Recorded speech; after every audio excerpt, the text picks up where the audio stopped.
Bapak Ibu Saudara-saudara yang Tuhan Yesus kasih, salam sejahtera bagi Bapak Ibu Saudara-saudara semua. Kiranya damai sejahtera Tuhan menaungi Bapak Ibu Saudara-saudara dimanapun Bapak Ibu Saudara-saudara berada. Dewasa ini sudah banyak yang menyarankan supaya kita manusia melakukan diet. Bukan coba diet makanan, tapi diet informasi.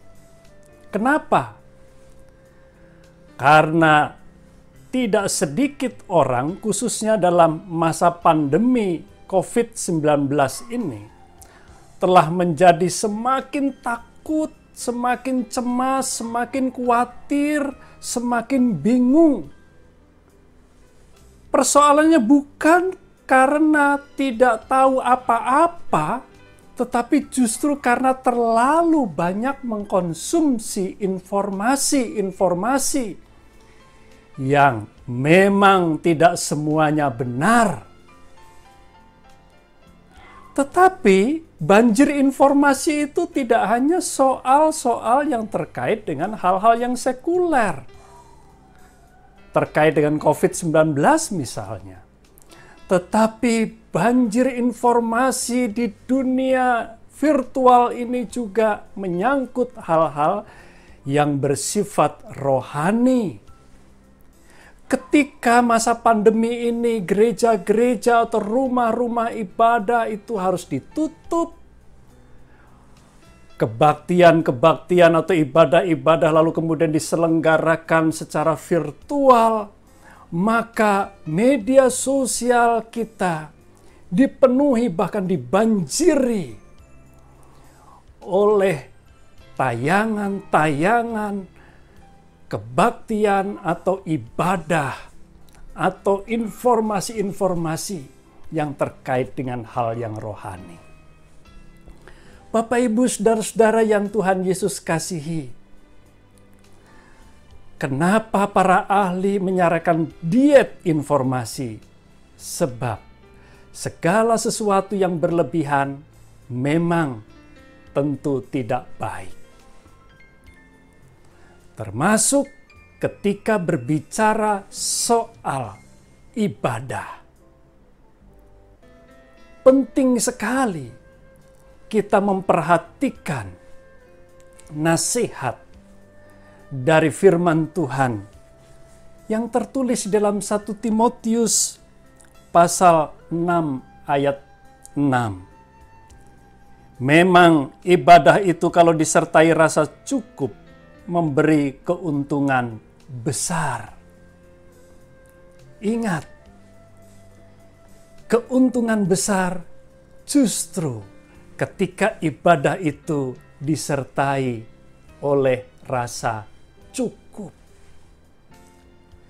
Tidak menjamin kalau seseorang ibadahnya dalam satu hari Minggu itu banyak jumlahnya.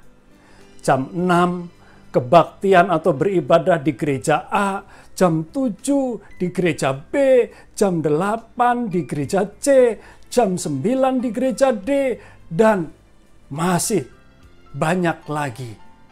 Tidak otomatis keuntungan besar dari ibadah atau berkat besar dari ibadah itu pasti dituai.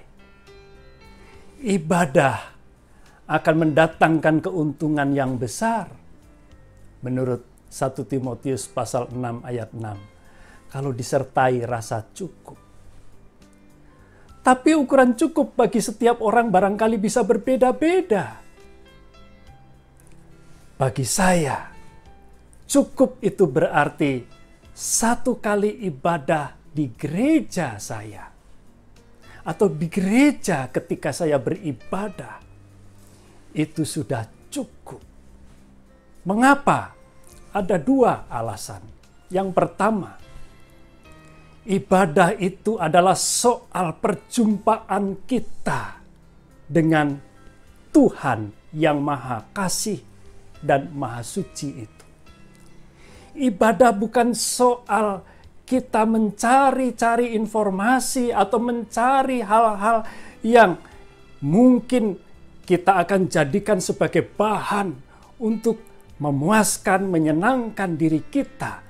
Ibadah adalah soal kita merayakan perjumpaan dengan Tuhan, memberi diri kita sepenuh hati untuk mempermuliakan Dia dan menyenangkan Dia.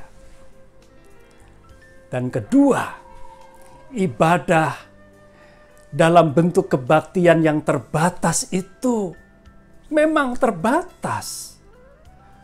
Harus diteruskan dalam kehidupan nyata sehari-hari.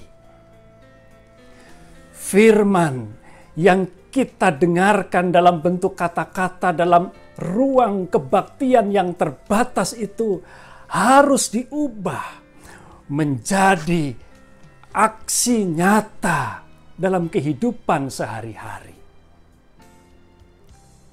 Kalau kemudian kita terlalu sibuk mencari ke sana kemari, lalu kapan kita punya kesempatan untuk berjuang keras mengerjakan apa yang Tuhan mau untuk kita kerjakan dalam kehidupan sehari-hari?